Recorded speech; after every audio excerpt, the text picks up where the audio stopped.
So first of all, what do you want to do with coaching? What do you want to get out of it? What do you want to like improve at? What are some goals?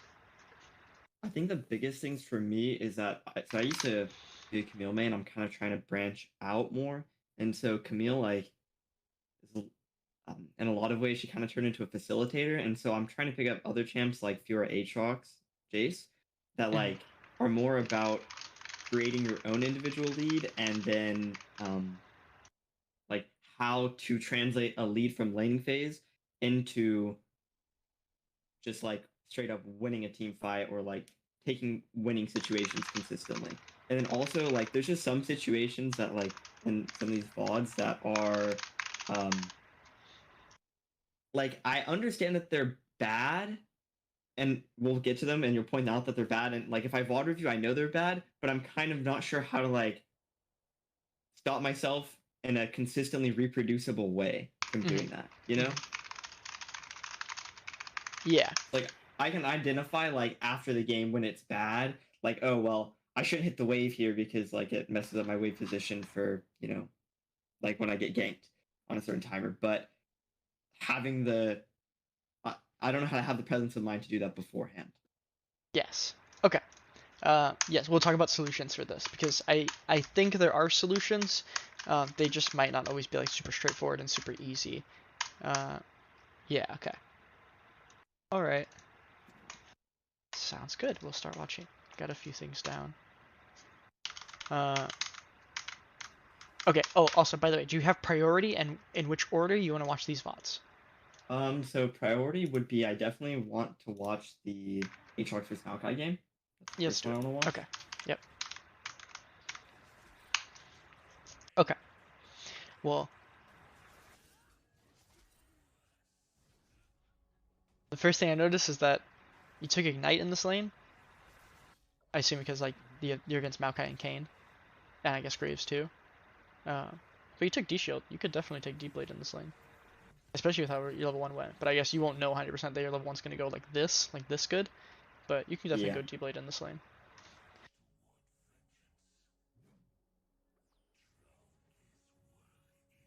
Once you get the first few levels against Maokai aren't really good because his Q is a Yeah. lot better than your Q, like level 1.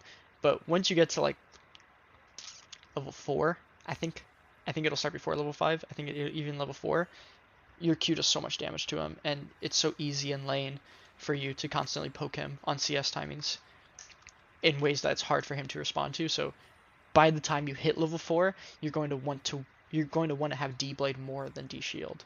But for the first Yeah. few levels, it's going to feel good to have D Shield. This guy's just not trading at all with you. So you're slow pushing 3 waves. Okay.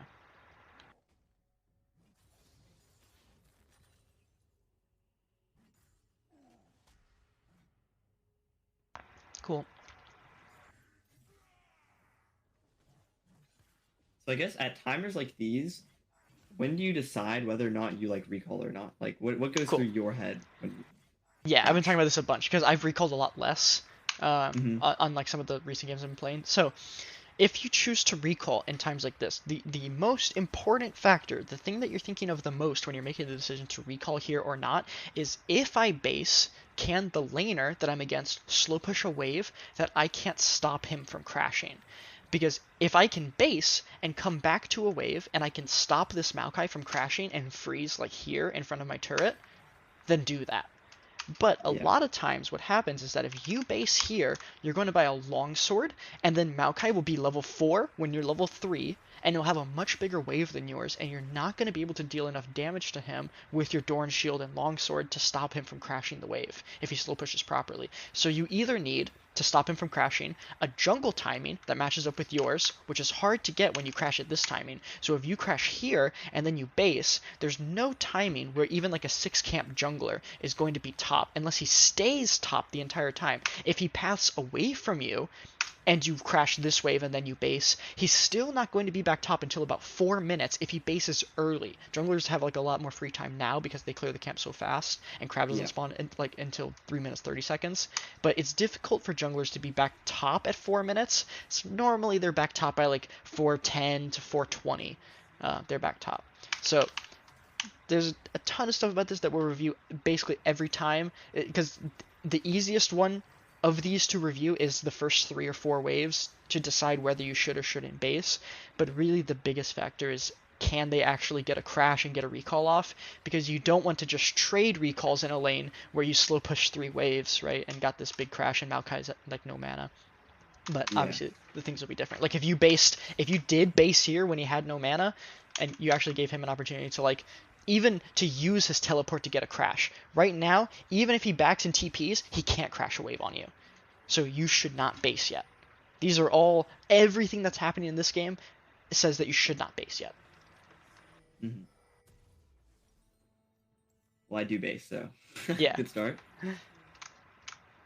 And I'll like write like note like conditions and notes down about this, because I just like talked for 3 minutes about like all the conditions to decide to base or not, but I'm gonna write everything down so you'll have things to remember and like bullet pointed conditions. So another idea for this sequence where he has a slow pushing wave on you is time. So when he gets the slow pushing wave, really changes his ability to crash the wave on you. So right here, you need to be using your potions, and this is a good chance because he stopped interacting with the wave. I guess because he's baiting you. This is fine. But how I would have thought of this back here is that the best thing that I can do is to thin this wave as much as possible so that it's still pushing towards me, but that he can't use it to effectively crash, because these 4 casters have a lot of damage output. And this is something you can review. When you're taking trades, try to look at how much minions deal to you, because knowing how much damage minions deal to you in a trade is really important for deciding if you should trade or not. Yeah. So like when you auto attack this guy, just this one auto attack, let me see if the Like cannon attacked 45 you. damage, I think. Yeah, and it'll keep going. So yeah, because you autoed Maokai, this cannon aggroed on you. It would have stayed aggroed on the caster either. So this is 14 plus, so we're already at like, yeah, like 45, and it'll keep going, where the minions end up dealing like 150 damage to you in this trade. Yeah. So focusing on thinning, especially caster minions, because I think melees only deal about 4 damage to you, but cannons deal like 14 and caster minions deal 8, and when you're against a wave of like 7 caster minions, 7 times 8 is 56 DPS. It's not exactly per second because they don't attack that fast, but Yeah. if you get attacked by that twice, this is like an ability from Maokai.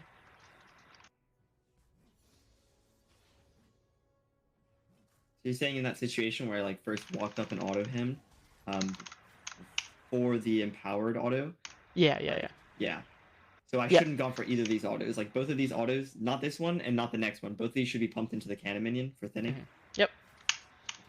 Yeah. This is the conclusion. The conclusion is that when you walk up here, I'm thinking before I even hit Maokai, I want to focus on hitting the wave first. The best case scenario is when you Q Maokai and the wave, because Okay, so I'm it thinking about accomplishes angles both that I things. can hit sweet spots on minions and Maokai. Yeah, so like here, if you had your Q, for example, this would be the perfect spot to Q, because it would hit the cannon, it would get you a last hit that you need, it would hit 2 other casters and Maokai. Yeah, that makes sense.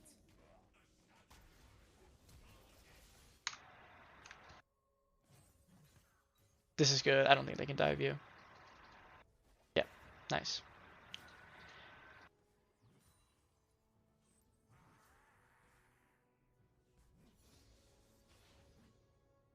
Did you play with TP for a long time and now you use it Ignite?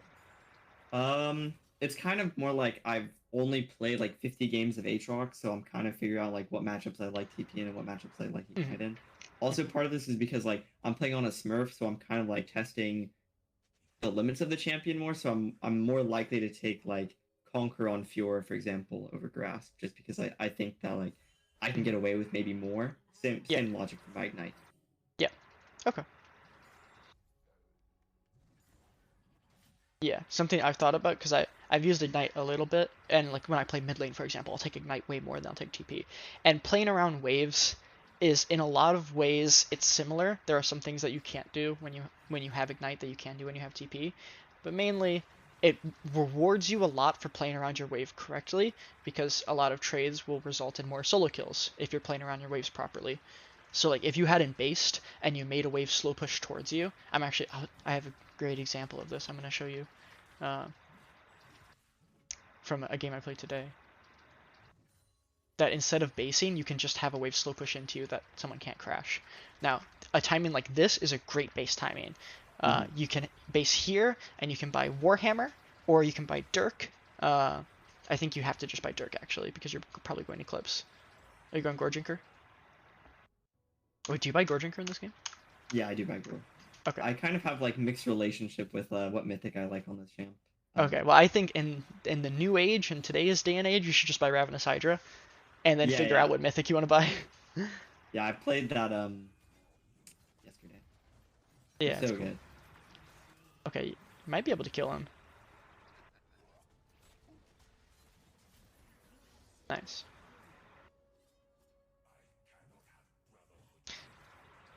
Cool.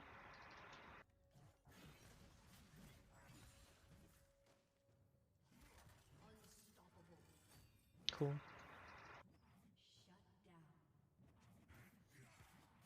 Oh, did you play with target champs only?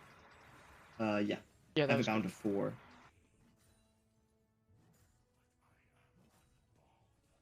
Cool. If you're going gore, this is another good base timing. You'll buy Kindle Gem. Oh, interesting. You stayed because he stayed?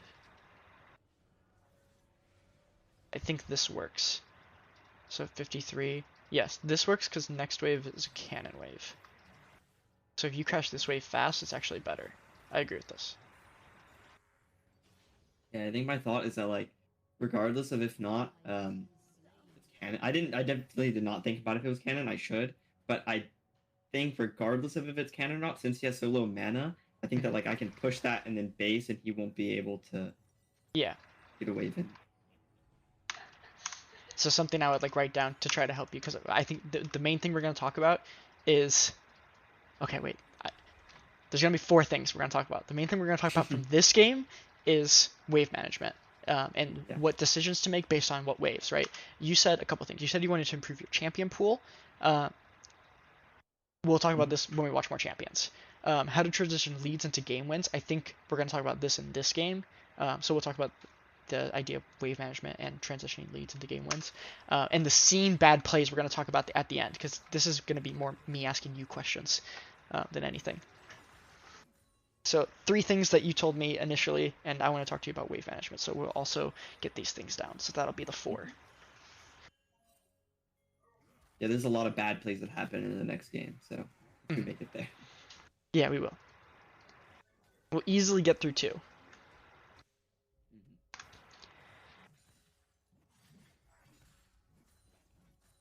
Nice. This is good. You get to farm an extra camp. Okay. Back top.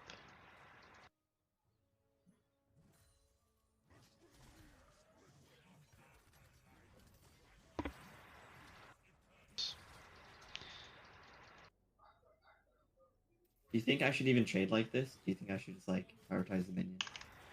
In I a drop. trade like this, it's pretty good, but when you started the trade, it wasn't so good. So right now, you have an even wave. This wave is good for you because you and Maokai will lose minions around the same time, but you have full access to the wave and he doesn't. So if I see a trade like this or an opportunity to trade against Maokai like this, I won't take it just yet. The reason why you can trade with Maokai in a spot like this is because it got too close to you here. Now he's Yeah. outspaced, and you get this Q because you're outspaced him. But if I see him pop out like this, I don't want to hit the wave, but I want to hit Maokai. So I'm probably going to take a path, if you see my mouse, like something like this, and then Hmm. I'll try to move into the bush, either this way or this way, depending on what he does. And then I'll go trade with him, so that I don't hit the whole wave. Because what'll happen, like, the first thing that'll happen is the moment that you auto attack Maokai, all of these casters are going to stop hitting your minions and I'll hit you.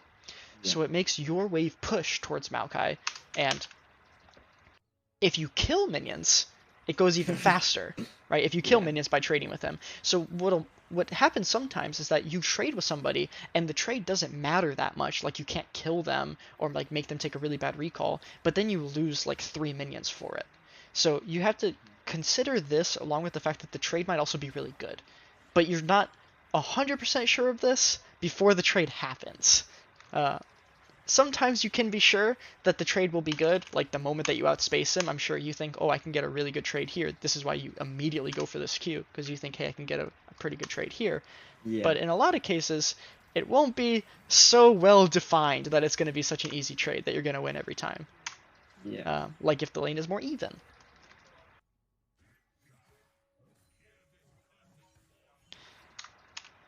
Okay, so we crash this wave, and we take this plate, and Kayn is top, and this is all fine. We're just pushing towards our mythic. Maybe we kill this guy.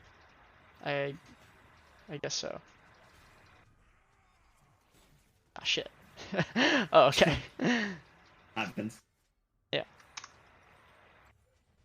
Okay.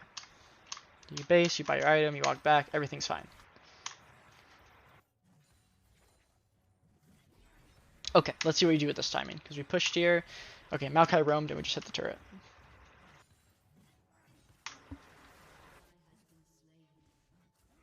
Okay, let's go back a minute. This all looks fine. There's nothing really on the map to get. I think what you could do is here, when you see Echo pinging the turret. No, I don't think you should do it. I think what you did is good. I think this is all fine. You're gonna suggest me to follow him To, or to ping him yeah, back? for Herald. I don't think pinging him back is going to work. I would say that maybe you could follow him because you see that he's going to use Herald. But I think if your team just doesn't die, your play generates more gold than you going mid. So I don't think it's good to follow your team here when you could get so much value from doing this play. Here, though, you should definitely push the next wave after you take this turret. Do So I even catch it, or do you think I should like walk up and then catch it in between the two towers? let's see. I think you should be Enough killing the information. turret on the right side. And even earlier, like when you kill this wave. Sorry, the thing's back here. It's here. You need to go behind the turrets now. Yeah. Yeah, you need to go behind the turrets now and ward golems, and then take this wave. Like, be taking this wave, and then take the turret, and then take the next wave.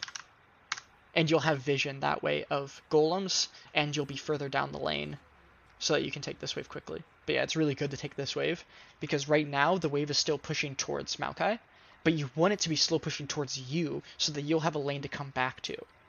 Yeah. But right now, Maokai has really nothing to do, so there's nothing really stopping him from, like, holding this wave or pushing it really slowly until Dragon is up and then going to Dragon. Or doing that with Rift Herald, right? But you don't want him to have control of the speed of the wave, or the direction of the wave. You want to be able to crash it so it slowly pushes back into you no matter what he does. Oh, hello, Kayn. This is where the game begins to go astray. Well, Maokai's coming, so he's here pretty soon. Ooh. I see. Okay. Okay. So is this a play where you would say that you recognize that it's bad after, but you're not sure what to do about it?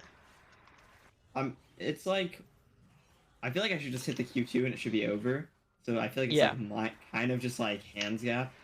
Mhm. But I feel like I can't just let him take the blue buff, right? Yeah. So I'm something you should do here that tons of Aatrox players don't do is you should ult first. yeah. You're defending this blue buff. So if he runs away right as you ult, like right now, if he leaves, that's good. I think he's going to stay there and try to get the blue buff and then try to leave. So I think you should just ult immediately. And then here, but here's the important part, because obviously we won't even have a play to talk about if you just ulted immediately. But here, you're trying to decide, well, Maokai and Graves are coming, which I think you're like faintly aware of. You probably don't know like the exact second. I probably wouldn't know the exact second either that they're going to be here. But you're trying to decide like right now, should I kill him or not? I think this is good. Okay, you definitely should have ulted by now. At some point, this is going to be mechanics, because by this point, here, now we've just missed Q.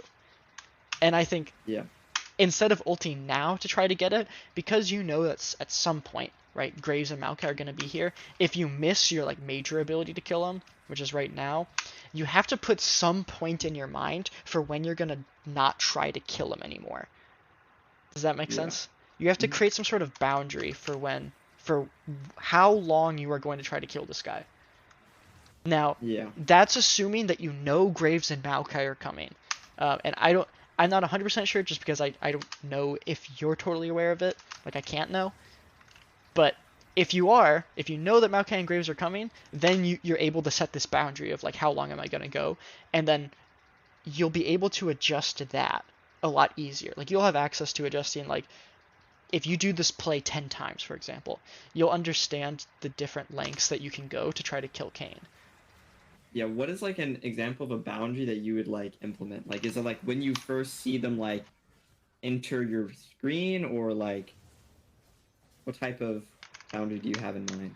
Okay, so here I see Maokai top and Graves mid. So in this moment, I'm killing the shit out of this guy. I am fighting him with everything I have. Right? Yeah. And now something weird happens because I don't even see Maokai. So I don't know what path Maokai takes. I guess he takes the blast cone. But I'm thinking in my mind that, you know, they're both moving here. So I'm thinking, okay, if Kayn gets past this exit, I probably can't kill him. Is around what I'm thinking. I don't want to have to chase through this choke because obviously I'll get Maokai ulted, or maybe even I'll run into a Maokai sapling and then Graves will E over the wall and smokescreen me. So I guess my answer would be I will mostly try to set distance boundaries where I won't go past certain terrain to kill people when I know that like they're getting more, that they have more people. So I will try not to go past this line. Here you're totally safe. Even though you miss this Q, you're totally safe to run away. Yeah. I think so. I think as long as you don't get hit, I think even after you miss this. As long as I ult out, I think I live here because I don't get hit by the W. Yes, I think even if you get hit by Kayn W, that's what I'm trying to figure out. Even if you get hit by Kayn W, you're fine. I think so. But generally, there's just the concept is the most important thing, rather than the specifics. Because I might be like a little bit off on the specifics. I'm not 100% sure. Yeah. But the idea that I'm trying to give to you is that I'll try to create spots in my mind that I won't walk past to make sure that I don't unnecessarily kill myself when I see a opportunity to get a kill. Yeah. Okay, we'll look for more of these because these are good examples that you can actually improve off of. These are solutions. These are things that you can review with yourself when you chase a kill too far or when you miss a spell and you don't know if you should keep chasing or not. These are things that you can look at the play afterwards and you can ask yourself, like, when should I have stopped chasing? What sort of areas should I not be walking in? And as examples, you can say, like, if I miss certain abilities, I have to decide to chase or not to chase. And if I have to enter certain spaces, I have to decide to chase or not to chase. Yeah, that makes sense.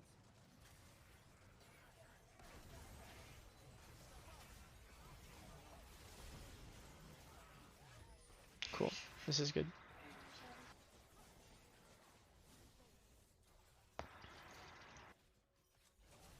Okay, good. What do you want to do when something like this happens? What's in your mind about what is most valuable to you or what you need to do next? Like after the play is over? Yeah, like now. I'm usually thinking about like waves, like what side wave to catch. Like, obviously the play is still ongoing, so yeah. That's usually my first thought. Like, what wave do I go to next, and like where is the enemy's, like where is my solo laner also going? Like, where does the Cassidon go? Because yes, because I thought you had it right away. I was like, oh shit, this is good. He saw Casting going top and he ran straight bot. That's really good. I click up, which is and then you go follow this guy. So I'm like, oh shit, like what are you doing? Or what are you thinking about? Because now if you're just running towards the bot wave, no one's actually going to die here. They're going to use a bunch of spells, but if somebody dies here, I don't think you're going to be controlling the outcome. Mm-hmm. If like Renata dies with no mana, I don't think you coming in and queuing somebody is going to help. So if you were running straight towards bot right now, which I think like you're saying that generally you try to look for stuff like this would be by far the best play. But yeah, I agree. I like this answer. That when a fight ends like this and you win, you think about how to be most efficient by thinking about where are the opponents going to go and where is like my counterpart going to go. So you and Kassadin are best in side lane, and you're thinking about how to best set conditions so that you can both farm. And that you can both create timings for yourself by pushing waves in bot and top.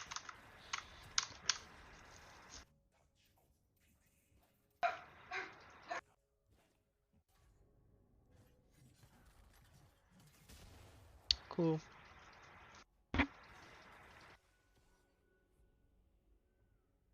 Now, if you can push Maokai, it's really important that you make a timing so that you can go help your team and create a numbers advantage. Yeah, especially because they have Rift Herald. So you need to push and go with your team. And check when Dragon is up. I don't know if you know when Dragon is up, but this is what you're playing for. Yeah. If we're dead instantly, we just get away. Most important that you don't die in a moment like this. Okay. And next most important thing is that you find value. We have to get somewhere that's making us gold. So you can wait here for like 30 seconds to get this wave and bot, but if the opponents actually take your tier 2 turret, they can go bot and take the tier 1 turret. And it's better if you can just immediately go into mid, taking the safest route possible, and try to defend your tier 2 turret because you see Maokai on the bot wave. And even now, you just can't do anything right now. So this is when you definitely go mid and you try to defend it. But before this, you're just trying to take the safest route into mid. Because that's where all the value is going to be the fastest. Yeah. So like here you can actually be mid and actually fight. I think here you could actually make a difference in this fight. If you're around mid right now and you're ulting and you're running towards them, if you land one Q on MF, she's dead. If you Q ignite Kayn, he can die. Yeah.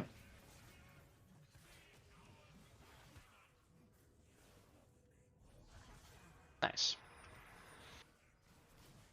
Oh, no. Shit. It's fine. I think we're living. Damn. Okay. Again, a couple mechanical things happened here, but again, like you should definitely be in mid a lot faster, and the way you recognize this is that when the fight ends, just like in the fight in mid, you have to think about how to be most efficient, and mid has more value, and we probably should have been mid like as soon as possible anyway, because the enemy team had Herald. But like waiting here isn't going to do anything, and then being in this fight is super valuable, and it actually turned out pretty good for you, even though like the angle isn't as good as it could have been from before, and Graves might have been waiting here the whole time anyway, you know? Like you might have had been here at the perfect time, and Graves is still going to fight you, but it's good. Here comes Kassadin and gets the kill and everything. Okay. Nice.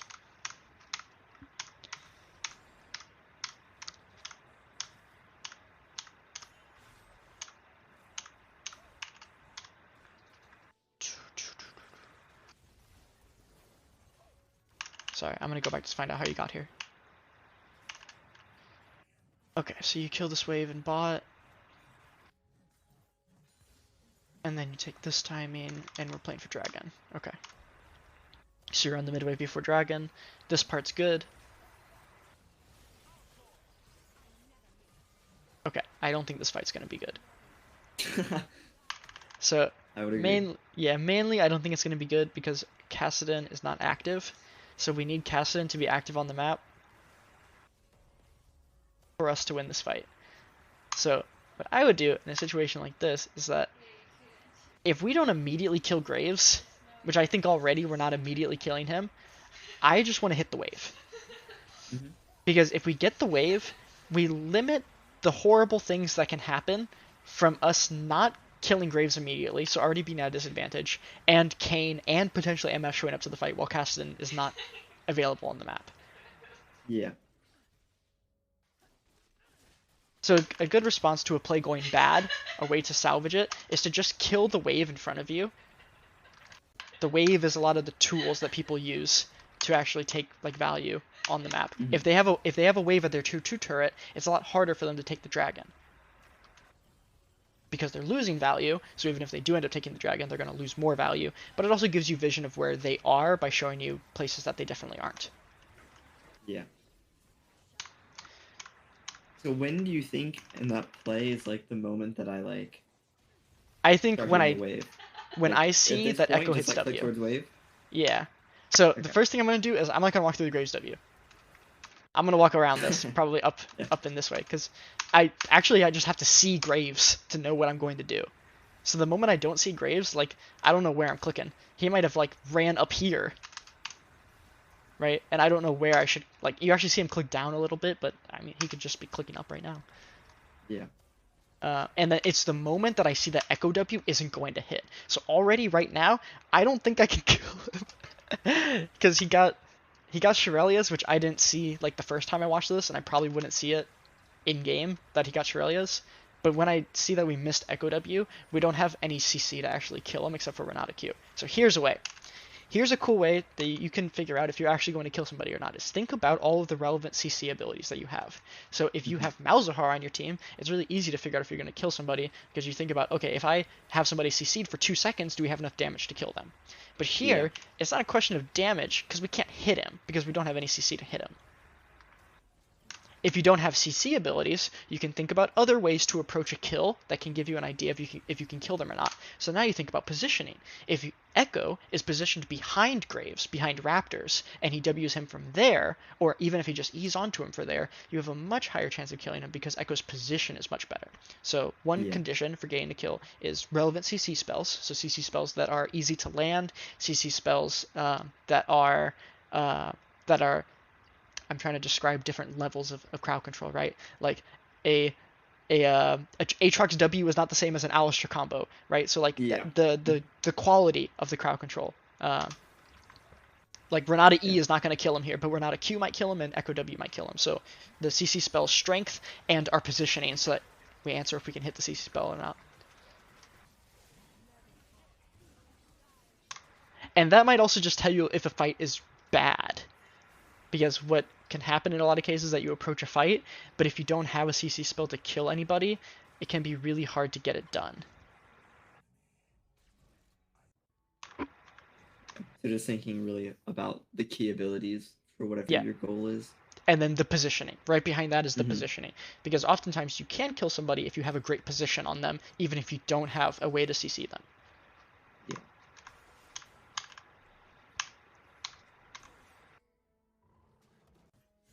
Okay, write some of these things down.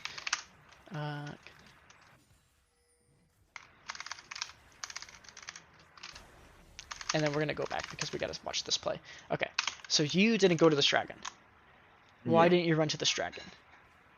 I opt not to go to the dragon because I think that like if we can get like they don't have soul pressure, it's not anywhere near close at all. Because I think we're both at 1 dragon, and then we have Cassidon. So if we can just get Cassidon to 16, then like dropping a dragon is okay, especially because it's an ocean dragon. Like ocean dragon is I think in isolation a little lower value than if it were like a mountain, for example. Yeah, I agree. I think you should give this dragon, and it's hard to control, and you should just use all your pings to make it not happen as much as you can. I think the next dragon you'll definitely have level 16 Cassidon. So if you lose the game here, the next dragon fight is probably going to be much closer than this one, even if you lose this team fight. So if we just didn't take it, it probably would have been a lot better.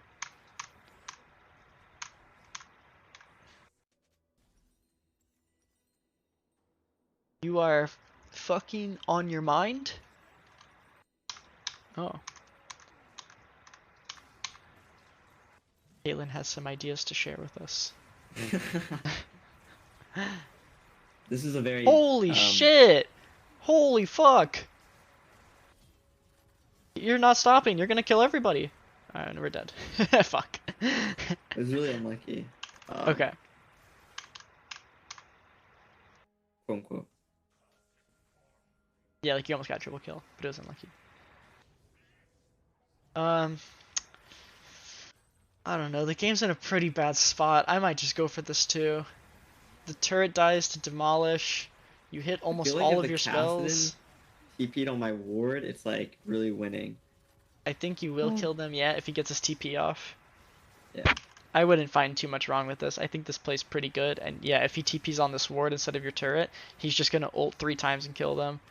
I think you really got this. Yeah, I can't say it like when you fight 3 people like this. I can't say I would play it so differently from that. Mm-hmm. It was a pretty convincing fight, 1v3, and you had a TP on your team. So okay. So let me think. Let me think about how we could better convert the leads that we had this game into a win. Okay. So we're going to talk about what we can do better, because not fighting that dragon is not something that you can do better because you did it. Yeah. You didn't fight that dragon, and you told your team not to fight the dragon, and it still happened and everybody still died. So Yeah. so instead, the things that you can do better in this game to better convert the leads that you have into a win is focusing on efficiency and how you can be active when your team needs you to be active. So the things that you need from this game, or like if you're reviewing this game, the things that you could look for are when a fight is over. Shit, I need to be typing this. When a fight is over, um, thinking about conditions to be efficient before your team is active on the map again. So when a fight happens, lots of people are going to have to recall. Oftentimes, most of your team is going to have to recall, and sometimes you too. Yeah. So when you're in a fight, like it was a different one. It was where Cassidy was here. It was this fight, right? Yeah. So you need to make a plan right after this fight ends for how you are going to do something efficiently while being back on the same timing as your teammates are back on. So right now, Renata and Caitlyn are staying for another wave. So if you run bot and you kill this next wave, and then you base, you put more on the enemy team's plate to be able to go bot and push that wave so that they have a slow pushing wave and then go back mid. Mm-hmm. And because you're ahead of this timing, you can be on time with your teammates before their team can be grouped. So thinking about times where you can create numbers advantages in the future by pushing waves while there won't be a fight. Yeah. Okay. Another thing is you're going to have to, from this game, we're going to have to set conditions, which are going, we're going to have to set conditions to not fight for either missing spells or walking into spaces. So, setting,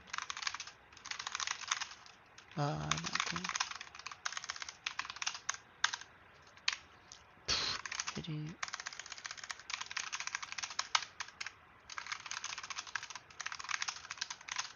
okay. So I guess in this specific moment, I'm like, um, I like don't want to use my ulti because I feel bad to use that spell. So I guess you were talking about earlier how like if I use ulti, I'm at least defending blue buff, so it's like net, 200 gold, you know? Yeah. What do you want to save your ult for? Um, just hmm. I don't know the dragon timer right now, so Mm-hmm. I It might be think I'd be dragon. holding it for Herald because Mm-hmm. Herald's up in 75, so that's kind of the reason why. So I think maybe a fight's gonna break out. Yeah. Um, Yeah. but A herald is about a minute from now. yeah, my ult Uh, would be like almost up, or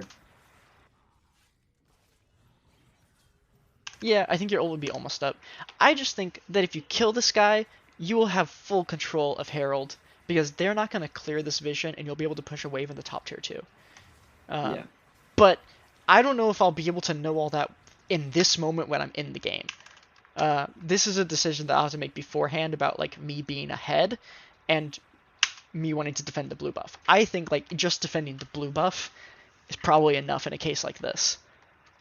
okay, Because that's a lot to go through in like this moment. Be like, oh, I need to defend this blue buff, and the herald is in 70 seconds, so I ult so that I can have my ult in like 10 seconds after the herald spawns, because they'll like retake after Kayn dies. That's a little bit much, right? That's a yeah. okay, coach. Uh, I don't know if I'll be able to do that, but always pushing for it. Okay, I want to go to the next game. Which one do you want to look at next? I want you to pick Let's this do the one. Camille versus Cho'Gath game because this game is like it's a matchup that I should win, but like Mhm. and I have a lead in the first few minutes of the laning phase, but I make some poor decisions and I lose my lead in a matchup that I shouldn't. So I'm like 40 CS down, leaving laning phase, which is not how this should go. Yeah.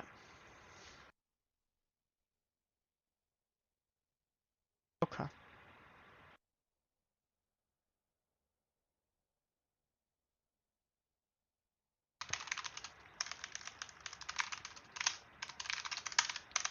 Okay. Now you've taken D-Shield in both the lanes, and I want to know what your flowchart decision making is for picking D-Shield or D-Blade. The flowchart is usually like, if I think that I can kill them, and also like how much type of harass they have. Mhm. So like in this matchup, I don't think I'm really able to like push Cho'Gath out of lane with 8 extra AD, and so Mhm. I think that like the region is going to like the region's going to be more helpful from like the way we fight. Like he's going to hit like Mhm. maybe a E through the minions on me. It's going to trigger my D shield, and I get value out of that. Mhm. And I think in this matchup, like I'm not really, like usually like on Camille, I think my AD converts a lot of damage into like spell casts. A Yeah. lot of the time in these matchups, Yeah. Yeah. like it's really popular into like Aatrox because you're really trading like mostly short trades with W and like E auto, right? So Mhm.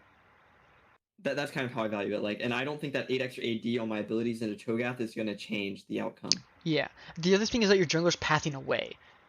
So I don't think you know where the enemy jungler is pathing immediately, but especially if Cho'Gath is going to push you for the first 3 waves, this is something that you'd have to consider if your jungler is going to path bot in a game like this, that if you take D-Blade and this guy is trading with you while pushing against you, there's a real chance you get dove. So in Okay. this game, I think it's definitely better because Cho'Gath has a much better laning phase early against you than like Maokai does against Aatrox at level 4, for example. When you hit level 4 as Camille, it's going to be much harder for you to fight Cho'Gath. So I think the things that you should factor in are the things like you were saying, if you can actually kill them. So let me write this down here. If we can get a kill, I think you should also judge it based off who gets push in the lane and when does it change. So is it like dynamic? Like Aatrox versus Maokai. Maokai can push you for like the first few waves, but once you put a point into queue, or once you put your third point into queue, it's pretty hard for him to push you. Yeah. And then we're asking where are our junglers pathing? Jungler pathing is going to be another thing that you should consider for picking D-Shield or D-Blade. Okay, let's skip through a little bit of this because we're just getting pushed in and CSing.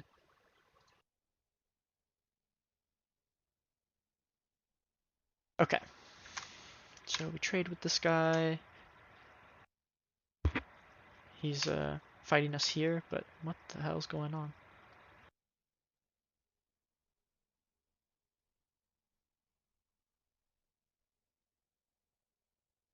Okay,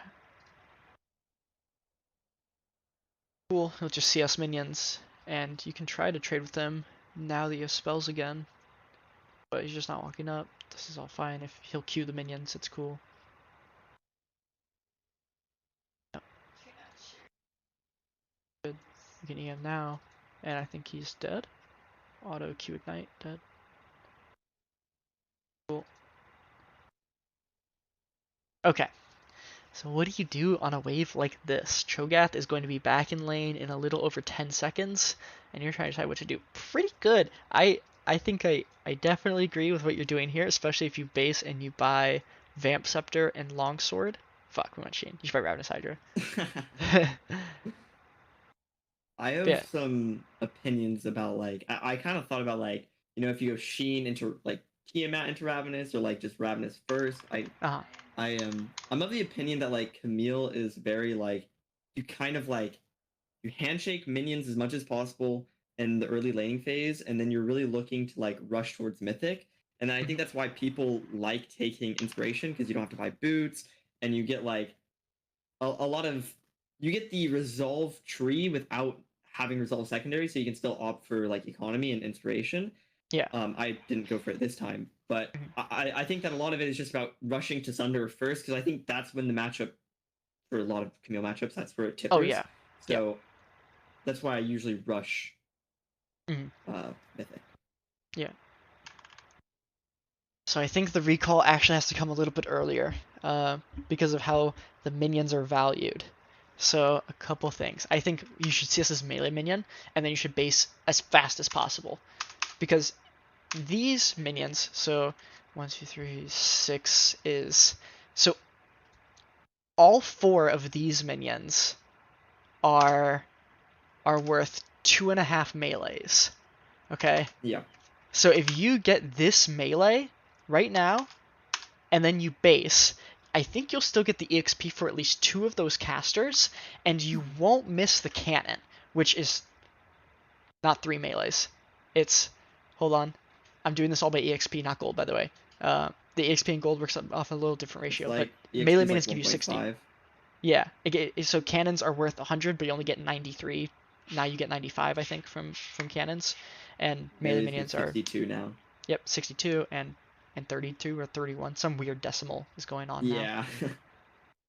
Or maybe I What don't. do they do to us, man? I'll just search it again so I know all the numbers and write it all down one more time. But yeah, basing as soon as possible, because losing the melee minions in EXP is way worse than losing like 3 casters. Because if you just get 2 melee minions, that's better than getting all 3 casters. Yeah, makes sense.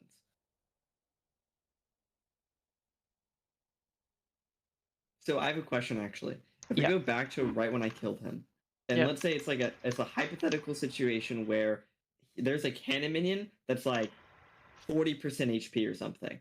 Yep. And it's like if I base and TP, it'll die before I get back for the EXP. Do Uh-huh. I just like spam hit the cannon and then recall as fast as possible? Or In is that really game, I dependent? think I won't be able to think past killing that cannon, because I've made it in my mind so that I value preserving cannons first, and then preserving melees, and then preserving casters. So for me, it's very simple that I take this melee and then I base, because casters are at the bottom of what I want to preserve, and it's actually good, in my opinion, that the casters are dying first before the melees are, because I need to base and TP or I'm never crashing this wave. And I think you're all on the same page there. So if the cannon Yeah. minion is right here when we kill him, and it's like 40% HP, yeah, beat the shit out of it and then base immediately, because you're Okay. assuming like you still have everything else, right? The casters are still here. Yeah. These casters are going to defend the melee minions in the red wave, right? So that you're going to get the XP for the next wave. So you need to kill the melee or kill the cannon as fast as possible, and then base while the casters are dying. So hopefully you still get the EXP but miss the gold, right? And then you miss as little EXP as possible this way. Yes, kill the cannon. I would. It'd be hard for me to think of a case or show you a case where basing and letting the cannon die is actually better. Yeah. And if that did if that ever was the case, it would only be an argument completely based around EXP.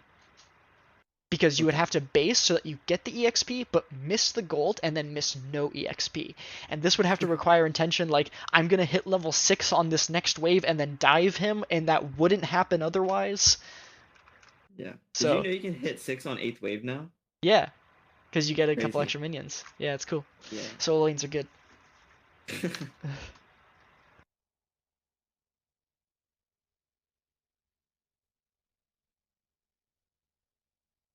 Okay, cool. Crash this wave.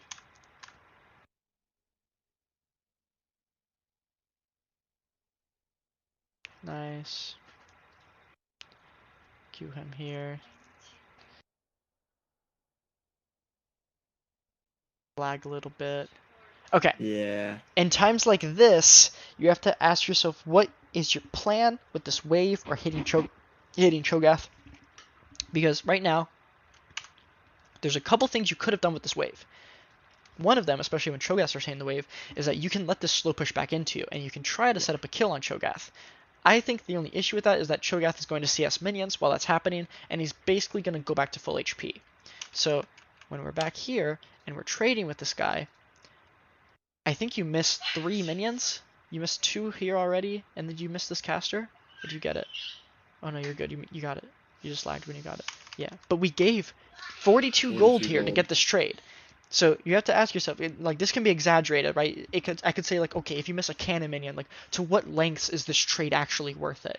And I think the length to what it's worth is if you have a plan to kill him, it's better than getting the minions. But if you don't have a solid plan on how you're going to kill him, you should just get the minions because he has built-in sustain. And if your jungler is bot right now and Aatrox has his wave at his turret, it's not likely that you're just going to solo kill him yourself. So it's a more reliable play for you to just get the 2 melee minions. But it will feel automatic to trade. So these have to be like conscious thoughts that you have when you have free time. So when you're walking back to lane here, this is the time where you have to make your plan. Here you walked into mid and like your plan to go mid or your plan to use your time, you probably got broken. But now you have to think, what am I going to do with my top wave? What is valuable for me to be doing here? Can I actually kill Cho'Gath? Can I push the wave and move again? You don't have a lot of wave clear, so it's like, okay, I don't have a lot of wave clear. I probably can't just kill him unless he lets me. So I would get every minion here. Okay. When I'm in this position, like, should I feel like threatened by being in this wave state? Because like I'm like overextended, right? Yeah, I think you're super duper safe. And they can't kill you, basically no matter what. Wait, what jungle is he? I just realized it's not Kayn, it's Lilia. Is Lilia level 6? I still don't think she can kill I mean, you. she definitely can't be, right? Yeah, I'm I barely don't 6. think she is. Yeah. No, I don't think it's dangerous at all. I think you'll never die. And even if Lilia ults you, there's still lots of things you can do. Yeah. Like E while you get slept, for example. That will get you out of danger. Oh wait, we already watched this. Skip, skip, skip. Okay. So here, Lilia does end up coming top. What the fuck? Disaster. That didn't grab? I know.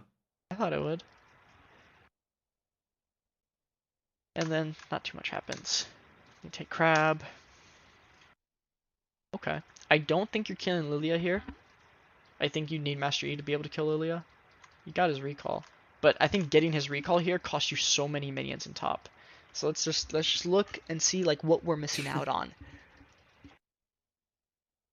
That like now I think you missed the whole wave. Maybe you just missed 3 melees. Let's see when you pan back top. Okay, so this is 5 casters, so we missed 1 caster and I think 5 melees. I think you missed 5 melee minions. Yeah. Gonna miss the cannon too, it looks like it. Yeah, that is a shitload. 5 melee minions is 300 EXP. And missing the cannon, this is going to be like 400. No, you got the cannon. Okay. Okay. But yeah, you missed like half of a level. To level up right now, you need 880 XP. And you lost over 300 for doing that play. So this is how we measure like opportunity cost in the game. Mm-hmm. Like if you go mid and you try to kill somebody, it costs oftentimes a lot of EXP, a lot of resources that would have been really useful to you if you had just stayed still in your lane. So whenever we go for a play, whenever we move somewhere, making a plan for it to be efficient for you is really important. This is why we do things like we identify like what CC spells that we have. We like talk about our position so that we know if we can actually get a kill or not. Okay, let's look at this fight.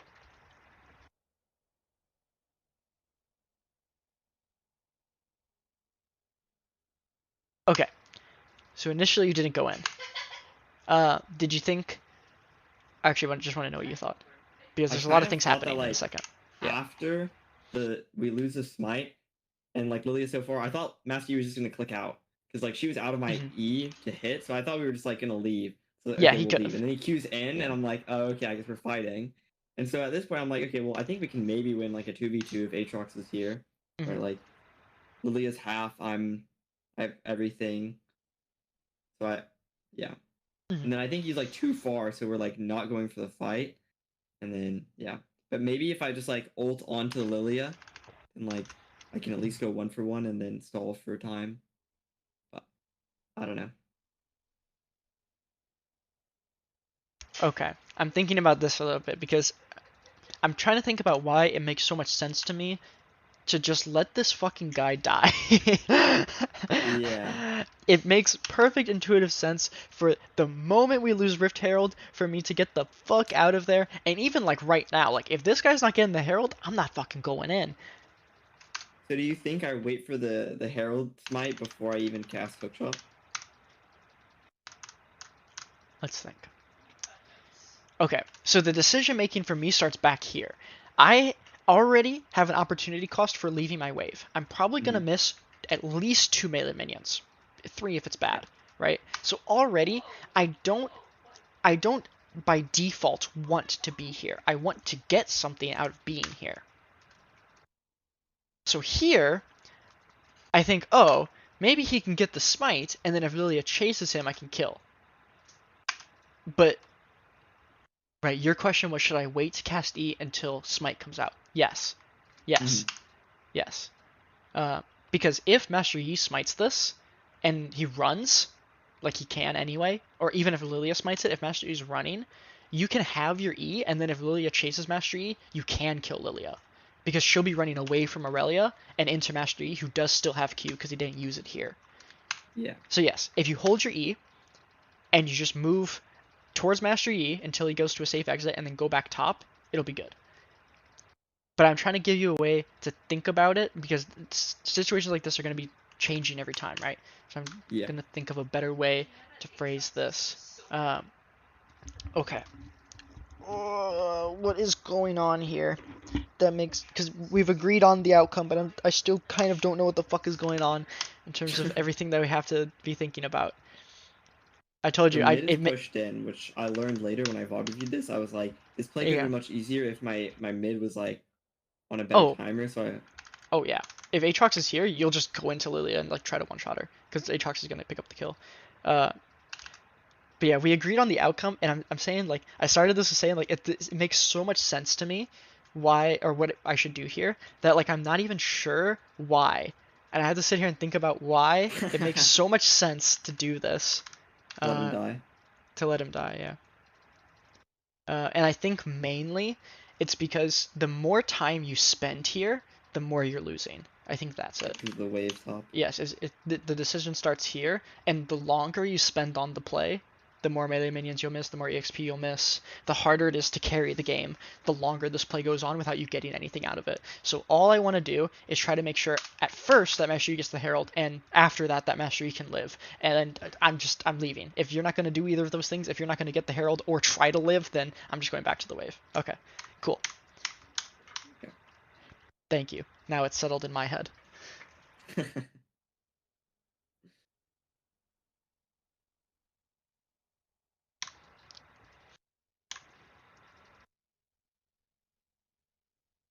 Cool. So here we can see the disaster here that we walk Yeah, the back to a wave. wave that's pushing towards him and he's higher level than us. Yeah, and double buff. So fuck.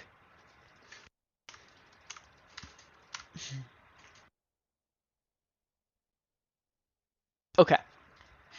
So I'll give you another thing that hopefully will help in trying to be more efficient in gathering resources, especially in early game.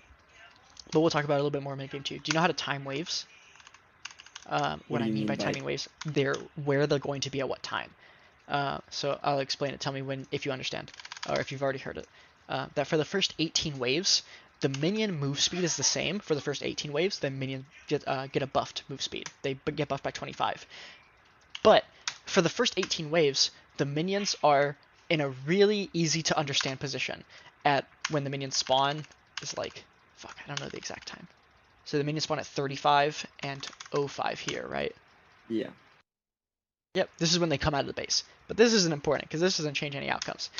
The outcomes that you want to know about are when does a minion wave enter a lane so that you can't crash it anymore? And the answer to that is right now, which is about like 31 or 32, around there Yeah. on the seconds. And for the first 18 waves, this happens for every lane. Every lane, the minions will be at this position at the seconds like 31, 32, and like 0, 1, and 0, 2.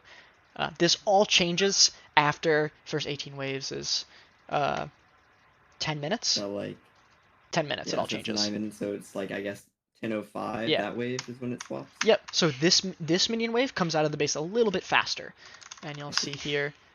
when you're watching that it's already going to be at the turret. Sorry, I said for every lane. For mid, it's like 8 seconds faster. Sorry, that's wrong. Yeah, yeah. It's about 2 seconds faster now for top lane, so at 29 seconds, it's there. But yeah, don't Yeah, usually for don't waves, clip like me. It's I wrong. know wave starts at 105 and 35, and then I know it like crashes top, like in the center, the first wave, at Yeah. like 138. Yep. And 38, and 37. then Yep. usually I keep track of waves. Like I make my decisions based off of like, looking my side of the map and seeing where my wave is, and then kind of Yep. judge like if my champion can like has the abilities to crash a wave, then I will look for a crash if Okay. I want to, but like So yeah. the reason I'm telling you this is because I want you to practice when you crash waves and when you get timings, measuring the amount of time that you have to make a play before you start losing resources. Because if the wave gets to the lane at like 31, at 0-1, and it gets to the center of the lane at like 7 or 37, right? You should be able to develop a good feel for how long pushing a wave gives you in time before you start losing minions to like either just the wave hitting it or someone pushing the wave so that you're missing minions. But I want to make it so that you are missing a lot less and still doing a similar amount on the map. Yeah, so if I crash at like 15 or something, you want me to be thinking about like how I have like 15 to 20 seconds before my Yep, minions start dying. Okay. yep. So this will also differentiate like fast wave crashes versus, Yeah. slow wave crashes. That if you have to trade with somebody in order to crash a wave, a lot of times it's going to be like a 5-10 second timer that you have to actually do something with it. So you're going to like place a ward, or maybe you can kill Crab, but you're not going to do something super impactful with that timer, as opposed to if like Cho'Gath pushes this wave, he's going to have 20 seconds to do something that you won't have access to. So he'll walk up and he'll hit the turret and he'll take the whole thing, and fuck, we're Hmm. behind.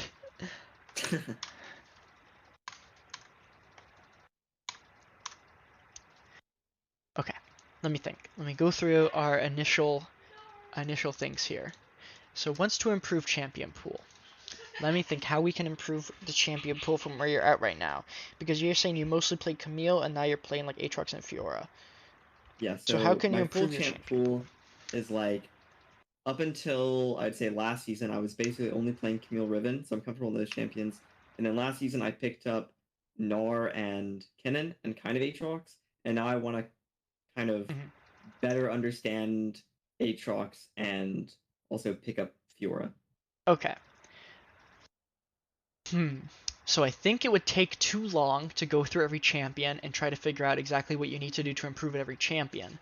I don't think that would be the best use of the stuff that we have access to right now. I think the best thing we can do is talk about laning so that you have a better idea of how you should be spending your time and what sort of priorities you should have on every champion. So I don't think that I can directly help you improve your champion pool. I think I can Hmm. only help you improve how you're using the champions to be more efficient with them. I mean, I Yeah. think in this session we're only gonna be able to help your efficiency. How to transition leads into game wins. Okay. Fuck. Is the answer to every question to be efficient with your time and to use your time well? Let me think. Let me think. How to transition leads into game wins. So let me look for this in this game. Sorry. Jace vs Riven or Aatrox vs Camille. I'm gonna skip to a point in this game and hopefully you're ahead in one of them. Oh, and this one, it's like I'm 0-0-0 for like the whole game, but Okay. I want to find one where you have a lead. Because I I do want to get a help lead. you. Yes, you get a lead in this game. Okay, so we'll watch this game and we'll talk about what you need to do to take your lead and put it into a game win. So we talked about some things to do in the last game to not throw a game and to keep, like, a lot of people will call it good tempo, but to Hmm. like preserve time and use your time efficiently is like really what that means. Yeah. So let's look in this game how you can not just not throw the game, but what you can do to make sure that you win the game. Okay. I'm eating an apple, sorry. You're good. Oh, you This fucked game them up is here. Let's go.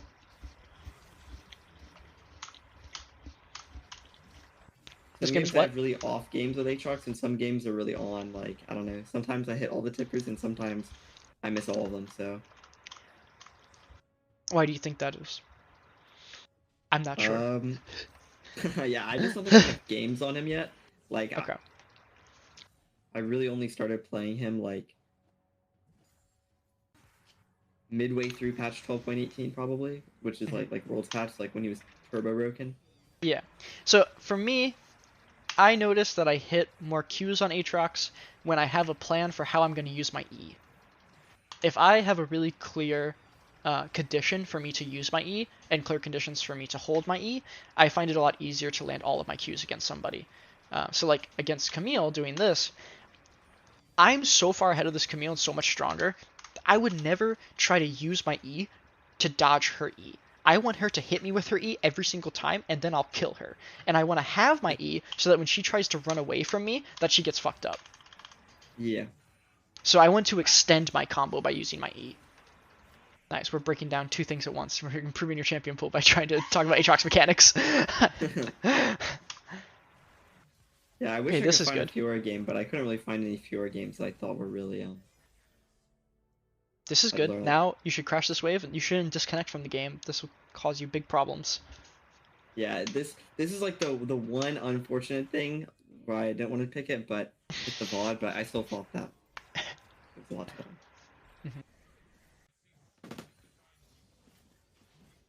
Okay. Okay, hold on a second. Hold on. I want my double longswords apparently. We are basing here? What is um going on? This guy should not be able to farm a minion unless you allow it. If the jungler comes top, we can kill this guy too. I actually finished it. Wow.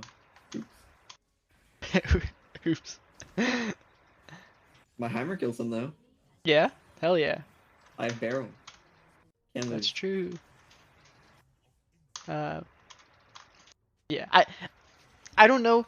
I'm pretty sure that you know how to do this. So maybe this will fall into that you recognize probably after you did the recall that it's bad, but you're not sure what the solution is for it. And I can only give you all of the conditions for staying in lane versus basing. I don't think your buy was that impactful. I don't think your wave was great. Your conditions in the lane were great. You have both summoners. You know where people are on the map. So here, let me try to write down a bunch of conditions, as many as I can think of. Conditions for staying in lane. Right. So Mhm. resource conditions is one. Right. If you have no mana, no health, then you are more inclined to base. And if you have full resources, you are more inclined to stay. Another one we got to think about is gold. If we have a strong item, gold/item completions. That things that incentivize us to go to the base is that the shop is there, and we can only spend our gold to buy items when we go there. So if we have a good item that makes us a lot stronger, it makes us want to base. What other things make us want to base? Why do we base? To avoid bad timings. So we base to avoid timings where the enemy can kill us. So let's think about it like numbers disadvantage, right? Numbers disadvantage, like if I can get ganked, threaten to dive. Basing can give us a good timing to spend our gold while avoiding a timing from the enemies, avoiding a play that they have where they could kill us. Okay, so okay.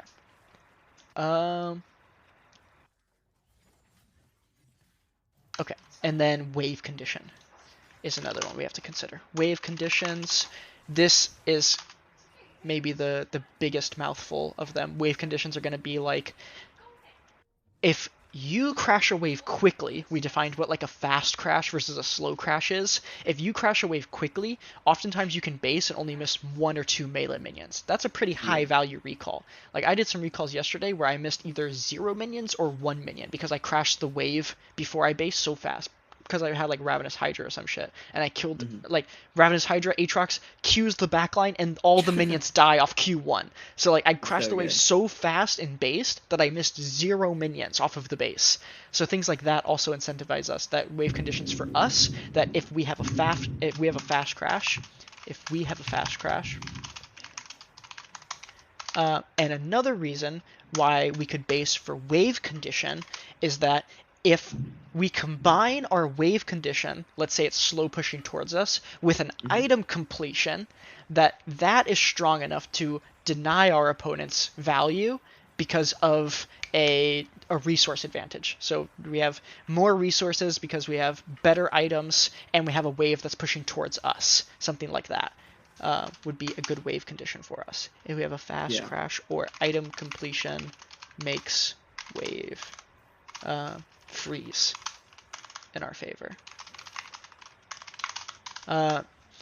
Fuck, I know there's like more big ideas, but here's at least 4. I know if I sat here and like thought aggressively, I could come up with a couple more, but this is kind of all you need. You just have to keep pushing these ideas forward, and you'll probably think of a bunch more, because I think there are so many more than this, but these are 4 pretty big ideas that you can practice all the time. Yeah. Okay, watching this now. I was watching this and I was confused. You were getting shot by like 6 different plants. What's happening? What the fuck? Zyra's OP. You lived. No, you died. Fuck. And then back up to the top. Let's see.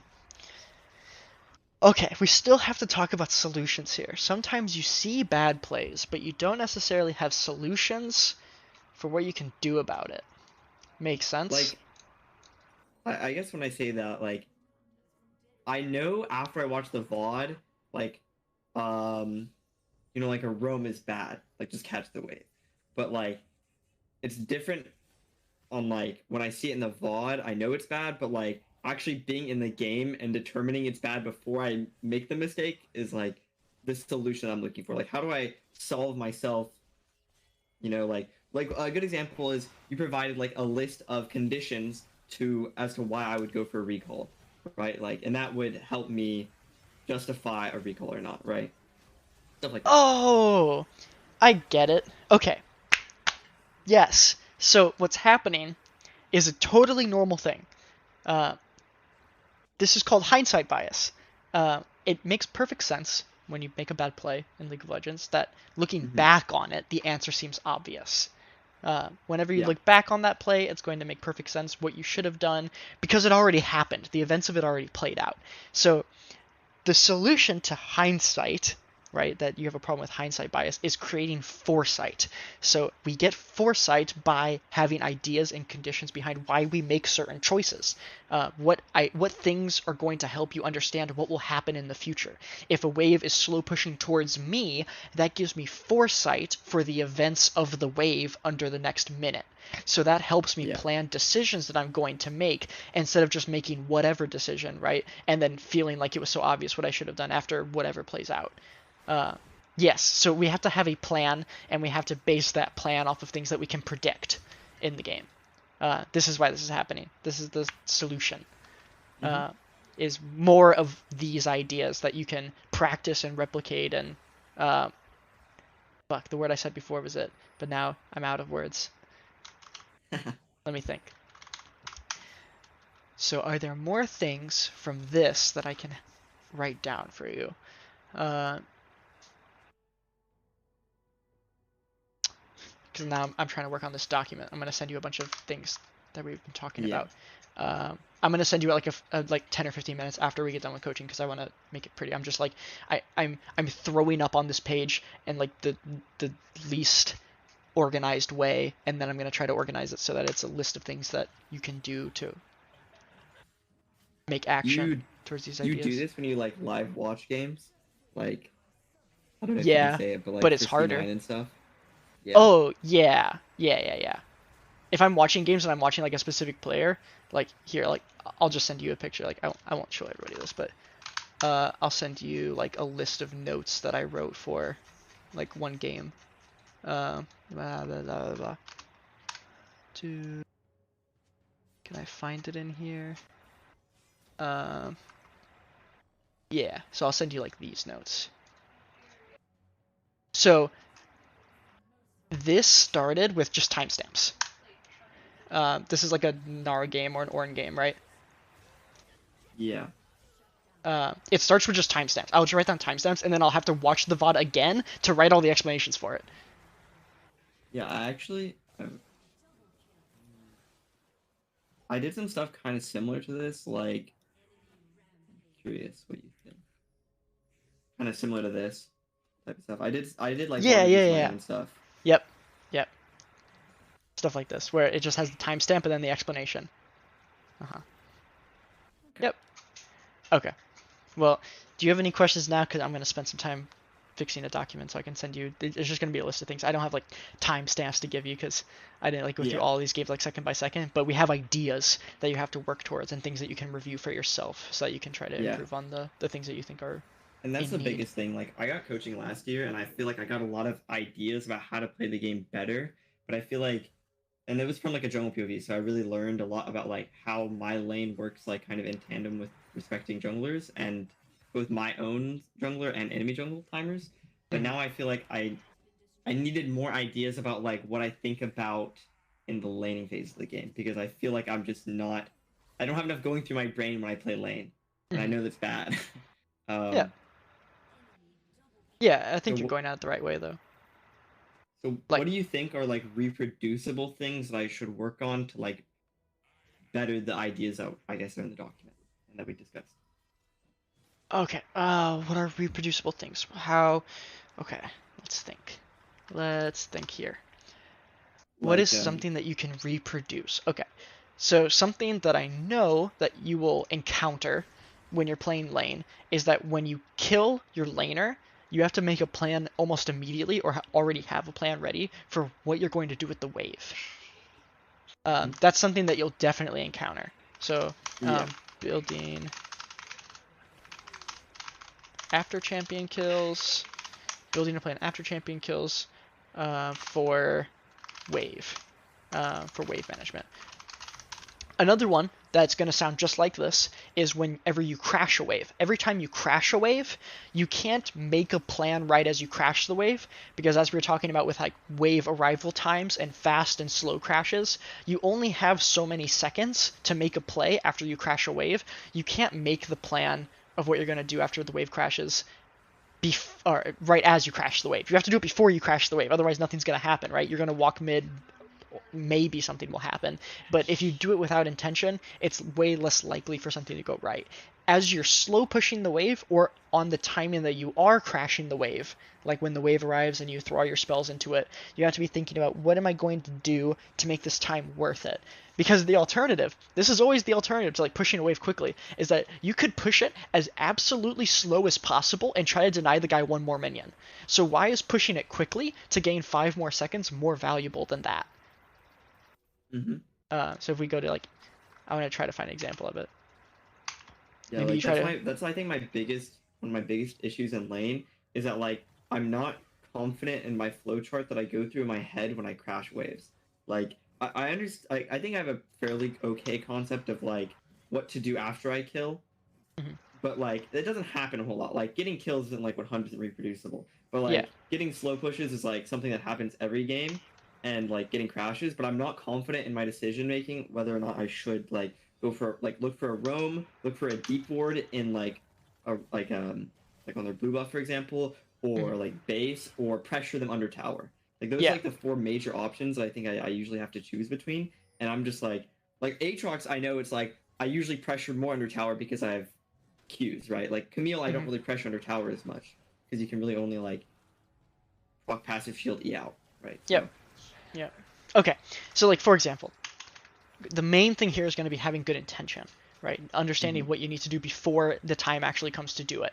So here, for example, here, there's a bunch of choices that you can make right after this trait ends, and you choose to Q3 the wave. So I think that you're thinking in that moment that you want to crash that wave to dive Camille, and that makes perfect sense because Graves is top. If Graves isn't top, this whole decision could be different, and instead of queuing the wave, it's better to just slow push it as slow as possible, because you'll deny him 2 melee minions by pushing it as slow as possible. But here, Yeah. you already have the plan to crash the wave to dive Camille, so it makes sense that you Q3 the wave, because now, right as you're crashing the wave, you have your Q again. So this Q3 on the wave is good. It sped up how you crash the wave, and it led into this dive really seamlessly.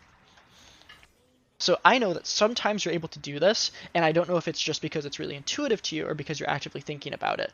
But I think you have to actively think about it, or you'll stay around the skill level that you're at if you're not able to actively think about what should I do with every wave that I have control of. Every time you have control of the wave, you have to have a plan for what you're going to do with it. And even when the opponent has control of their wave, right? There'll be times where like I'm playing Camille and my opponent will have control of the wave, but I'll still trade with him so that I can either make a minion that I want to see us stay alive because he hits me and draws my minion aggro, or so that I can make him push the wave faster so that I'm not completely stuck in the lane, or like for example, if the wave is still pushing towards him, right? But I walk into the wave and fight him, and then he hits the wave with an AoE spell and pushes towards me. Like I still Yeah. am making plans for what I need to do in the wave, even if I don't have control over it. But every time you have control of the wave, I think that's the most important thing. Is that if you have control of the wave, you need a designed plan for how you're going to get value. And you're saying that there's a lot of different things that you know that you can do. You just need to be able to actively think about it in the moment. So when you crash a wave, you have to already have it set up like, am I going to get a deep ward and why?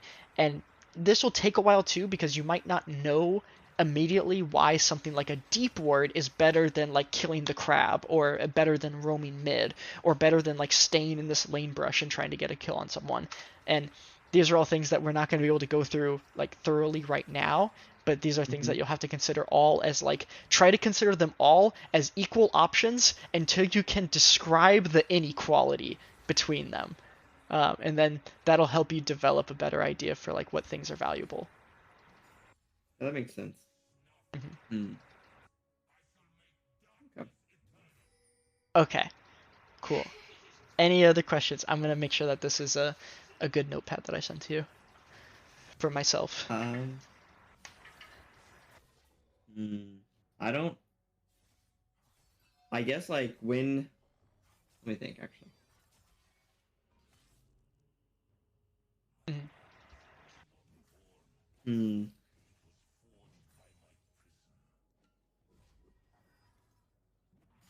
I, I guess like what's like a simple way to go about like best learning how to value those things. Like I know we kind of talked about earlier how like you weigh things in like EXP, right? Like don't Mhm. go for this roam, you lose 300 EXP, right? Like Mhm. the weight of like the benefit is not worth. So what about less intangible things um like how do I weigh the value of something like, you know, faking a recall in an attempt to get a kill, Yeah. or like is that like a percentage thing, and then like value of like going for a deep ward, and do I go for a deep ward, like is it Uh-huh. only if I know they're on the other side of the map for safety, like yeah. Okay. Uh, so what I will do is, if I can't properly judge the value of a play in the time span that the play took place, I have to try to think about it in a longer time frame. So let's say you place a ward, right? And it costs one melee minion to get that ward. Everything that that ward can do for you in like the next 90 to 180 seconds or so, like let's use 180 seconds, now we have to measure that word's worth for every second of the next 180 seconds to try to justify it against that one melee minion. Okay. So it's really hard to analyze because we have to get to a point where we're analyzing it in a way that's good enough to do it before the decision takes place in the game. So in some ways it's really easy, and in other ways it's really insanely hard to be able to measure something like this. Here's an easy way. If I ward the blue buff 1 minute before he spawns, and while my jungler is pathing up on wolves, I think we can invade the blue buff if I have push. That's super easy, and lots of people can do that. But Mhm. if I place a ward on blue buff and Grump on the third wave, and I see that they're both taken, and and then we get the jungler's position on the Grump, but these were things that we already could have known, by like knowing where the jungler started level 1. Let's say we already did know where he started level 1, right? And we go place this ward. It's hard to define what that word actually does for you in terms of like tangible value. Maybe it informs one of your teammates of something they didn't know, but I wouldn't really treat that as like the same as you having EXP and gold. Wow, that is crazy. That is just a wild stream moment. What's the last thing you heard me say? We were talking about how it's hard to get value from rewards, and like you were talking about how like a ward that if you place a ward in the like near the first start of the jungle camps, if I place on the blue Gromp and I see him on the Gromp, then it's like Yes. how much Okay. information do I really gain, even though I Yes. implicitly knew that he would be there? Okay. So I think that the value from a lot of these things comes from the fact that you even have a plan to get value from it. So if you place a ward on someone's like blue Gromp and you don't have a plan to like invade the camps or to get any value or to even like block a gank opportunity and you think like that's the place to drop the ward, then that ward doesn't really have a great purpose if you don't have any of these things. So the value has to come from you defining what you're going to do with it, if that makes sense. Yeah, yeah. It's easy to determine what you're going to do with gold and EXP. EXP, you don't have a choice. You're getting the stats and it's going to be valuable. And gold, you're going to buy items. Everyone knows that. But with things that are harder to measure like vision, it has to be based on what you want to do in the game. Okay.